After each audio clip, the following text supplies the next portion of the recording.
All right, now we're going to talk about setting objectives related to sponsorships. When we think about setting sponsor objectives, we need to make sure that they're clear and obvious, very specific, and that's going to be essential to success. Determine the focused and achievable objectives ahead of time, and this will allow for a more focused assessment of success as the relationship progresses. So let's look at some common objectives. To increase the ability to reach, influence, and involve existing or potential customers, to establish a competitive advantage in the marketplace or market segment, to provide the sponsor with a desired return on their investment and ROI.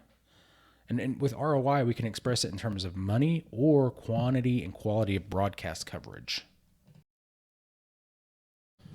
So we talked about, those objectives being measured related to ROI in financial terms or quantity and quality of broadcast or media coverage.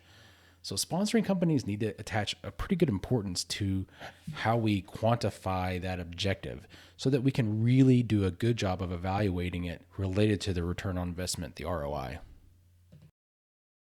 So when you work with these companies to determine the expected or desired impact of the sponsorship, we can use some different measures. We can look at types of sales and how markets are affected. So we're looking at new customers, repeat customers, extended customers. What distribution channels are enhanced if we look at retail or web traffic. The time frame, so what's the duration of the sponsorship and the duration of the effects of the sponsorship. And then we need to have identifiable book benchmarks.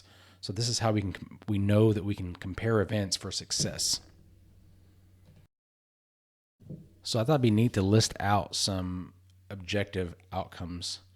So the first one would be increase awareness of their brand, showcase their social responsibility, change or enhance their corporate image, build relations with external communities and public policymakers, build relations with employees, their unions, and their stakeholders or other stakeholders, or increase the relevance of their brand to specific markets and brand loyalty.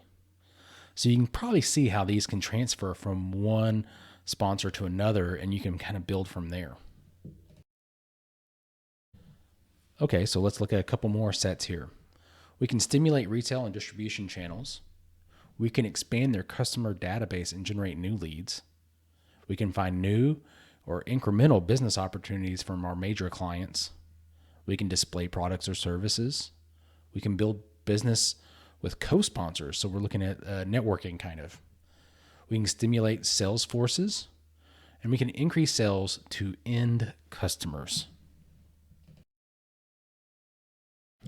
So that's talking about sales specifically. If we look at media or promotional objectives, getting this stuff in front of the people, and that's important as well. So here's some objectives related to that. We can look at increasing public awareness of the product, brand, company, right? We can change or enhance the product brand and or company image, as far as reputation by looking at favorable associations with a sporting event. We can improve the company's community relations by demonstrating good corporate citizenship. We can create promotional opportunities for the company's products and services before, during, and after the event. We can stimulate sales of products or services through showcasing products and services. We can enhance employee motivation, involvement, and loyalty, and facilitate staff recruitment through these associations. We can generate media exposure through publicities, whatever that may be, before, during, and after the event. And we can create opportunities for hospitality and entertainment for the company. So these are ways we can use just the branding and the media to promote certain things. Okay, so let's look at a few more before we close out this part of the objective setting with our promotion.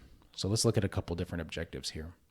We can develop business-to-business relationships with other sponsoring companies within the same sport property or entertainment property. So if we're looking at some things that can kind of work together to be better as a whole, we can create and sustain competitive advantage through exclusive association with a sport property. So we can say, this is the drink of this sport, or this is the drink of this entertainment venue. And then we're creating that competitive advantage that no other drink can be a part of that. We can demonstrate unique product features, advantages, and innovations. So we can use our platform to showcase those features, advantages, or innovations before, during, or after the event or the sport.